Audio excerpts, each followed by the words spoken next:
bapaknya Umar, anaknya namanya Abdullah bin Umar. Abdullah bin Umar itu melazimkan sholat duha. Ditegur oleh sahabat lain, ditegur oleh orang-orang lain. Apa kata mereka? Apakah Rasulullah melakukan seperti kamu lakukan? Sholat duha tiap hari? Ini pada sholat duha tiap hari nggak? Insya Allah. Wah, jawabnya nggak pasti berarti ya. Lalu apa jawaban Abdullah bin Umar? Ni'matil bid'atu hazihi. Diulang kata abahnya, kata bapaknya. Sebagus-bagus bid'ah itu mengistiqomahkan, melazimkan sholat duha tiap kali pagi. Padahal Nabi jarang sholat duha. Nabi kalau sholat duha tiap hari dikira nanti ada lagi sholat yang ke-6 ya, jadi bingung lagi. Bapak saudara makan Allah. Dan semua riwayat ini sahih. Nggak ada yang berani mengatakan ini dhaif. Yang paling bilang dhaif itu dipecat dari kalangan ahli hadis ya. Ahli hadas jadinya. Nggak ada ahli hadis yang berani mendhaifkan riwayat ini. Kalau ada, berhadapan dengan ribuan ulama ahli hadis. Lalu gimana kita memahami permasalahan ini? Oh, ternyata ada satu hadis yang sangat seksi. Kullu bid'atin dhalalah. Ini kan banyak dibaca ya. Depannya innal hamdalillah nahmaduhu wa nasta'inuhu ba'ma ba'du.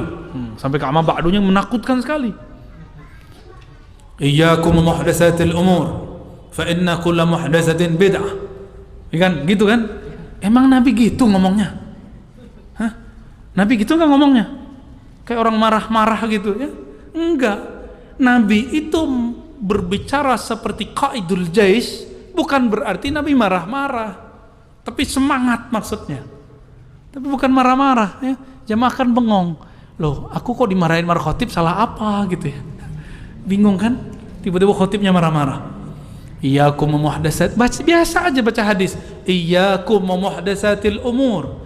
Jauh-jauhlah dari perkara baru dalam agama. Fa inna kulla muhdatsatin bid'ah. Setiap muhdatsah itu bid'ah. Setiap perkara baru dalam agama itu bid'ah. Wa kullu bid'atin dhalalah.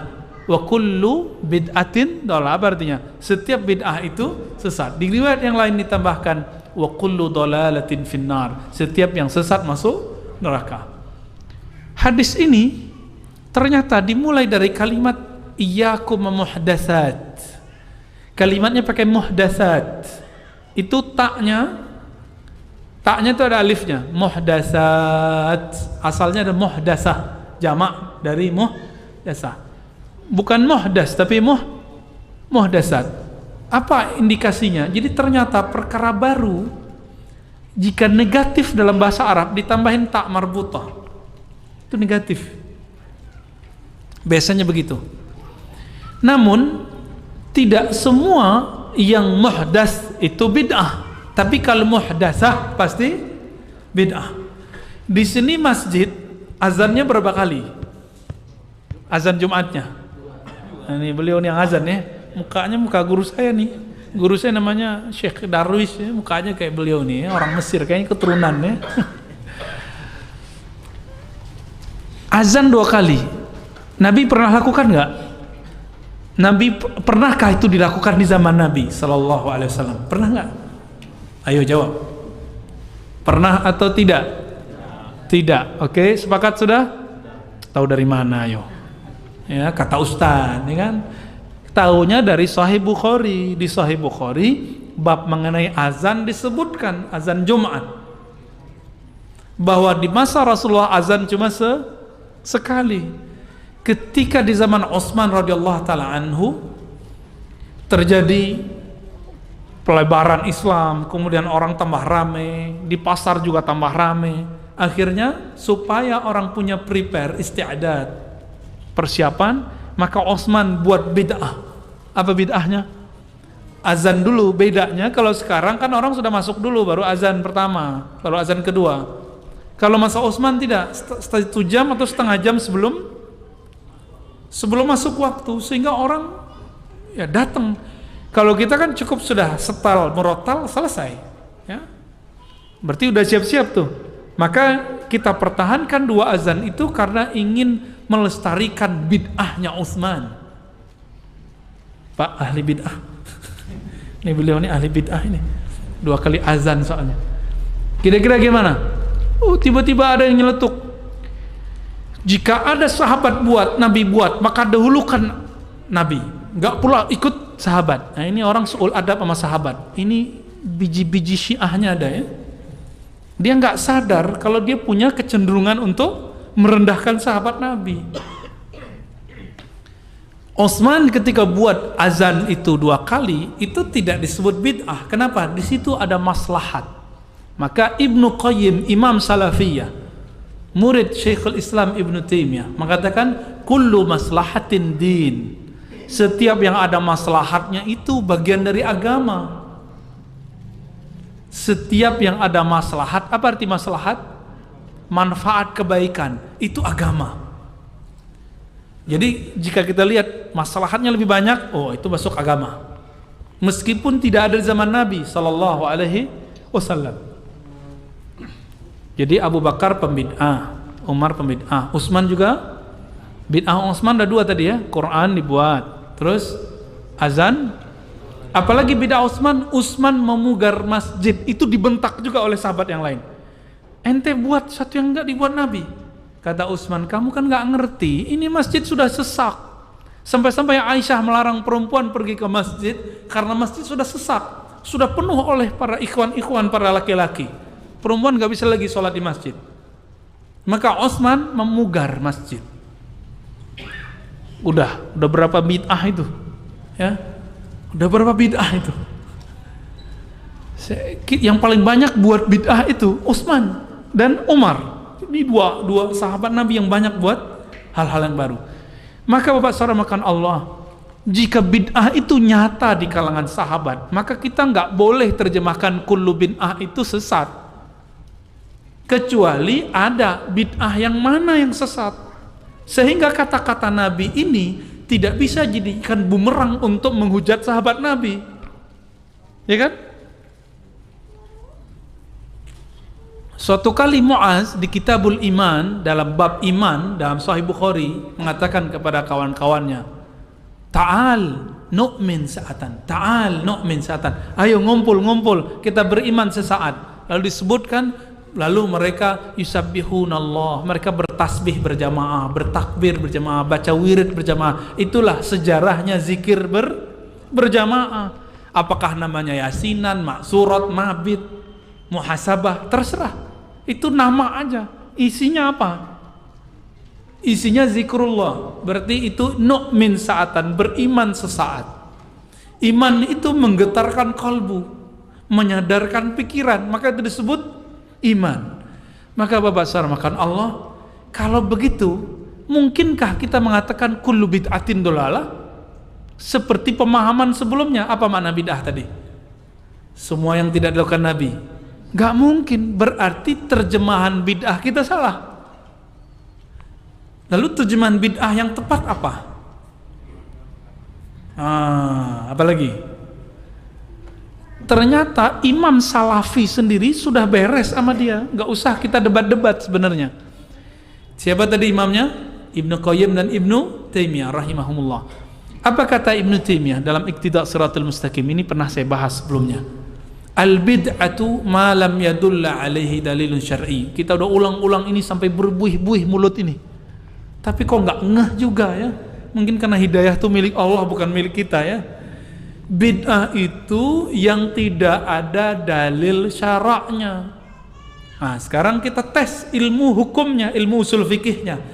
Berapa macam sumber hukum dalam Islam? Coba, hukum Islam itu sumbernya dibagi 2. Ada yang disepakati, ada yang masih diperdebatkan. Yang disepakati ada berapa? 4. Al-Quran, bukan hadis, sunnah. Orang ahli hukum nggak pernah ngomong hadis kecuali sunnah. Orang ahli usul ngomongnya sunnah, gitu ya. Bedain ya, karena sunnah beda sama hadis. Di hadis disebutkan bahwa hidung Nabi mancung, kulitnya merah-merah dikit. Itu hadis apa sunnah? Hadis artinya berita, khabar. Kalau sunnah, makana hukman syar'iyan, yang tergolong hukum syarak baru disebut itu sunnah.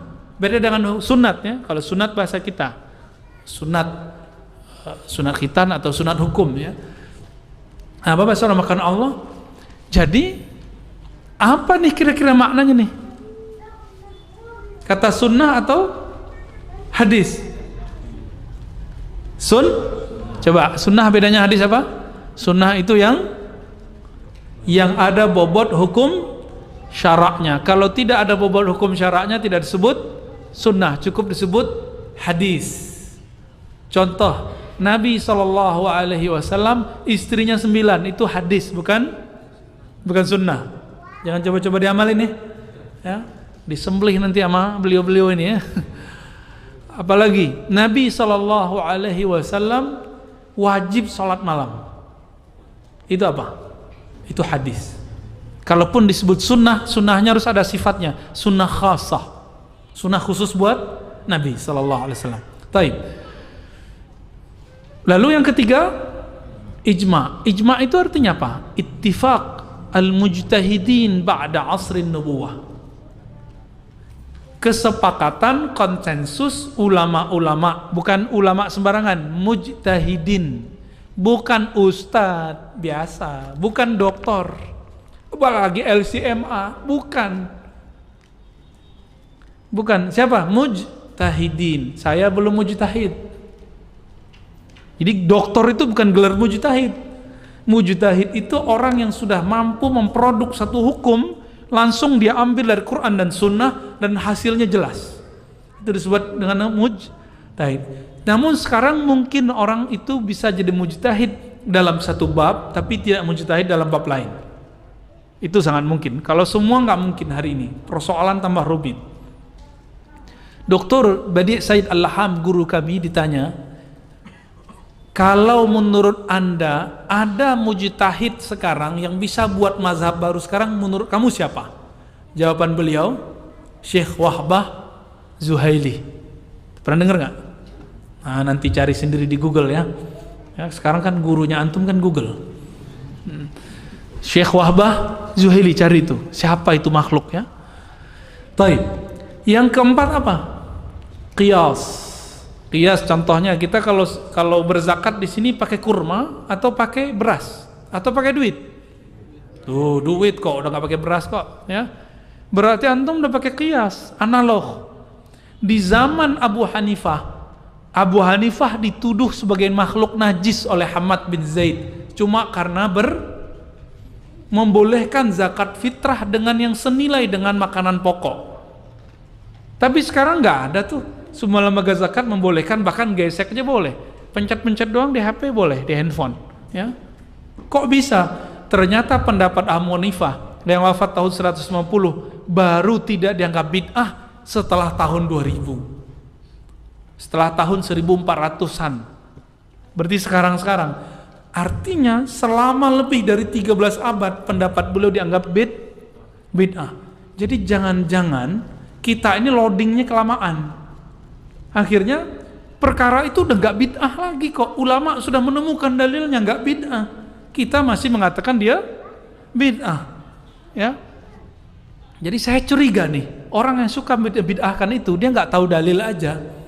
Loadingnya belum selesai. Ya. Jadi kalau kita bilang, lihat, oh ini orang lagi loading, gitu aja ya. Kalau di zaman kita punya apa dulu? Pentium 1, ini Pentium 1 kayaknya dia ya. Komputernya masih Pentium 1.